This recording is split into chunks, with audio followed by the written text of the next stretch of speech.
పట్టణీకీకరణ ఎక్కువగా ఉన్న చోట అంటాడు. నెంబర్ 2 వాణిజ్యీకీకరణ ఎక్కువగా ఉన్న చోట అంటాడు. మూడవది పారిశ్రామికీకరణ ఎక్కువగా ఉన్న చోట అంటాడు. నాలుగవది పైవన్యు అంటాడు.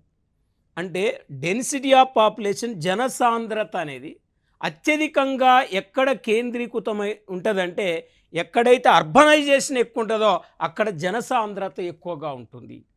ప్లస్ ఎక్కడైతే పారిశ్రామికీకరణ ఉంటుందో, ఇండస్ట్రియలైజేషన్ ఎక్కడైతే ఉంటుందో అక్కడ హయ్యెస్ట్ డెన్సిటీ పాపులేషన్ ఉంటుంది. మరి ఎక్కడైతే బిజినెస్ ఉంటుందో అక్కడ జనసాంద్రత ఎక్కువగా ఉంటుంది.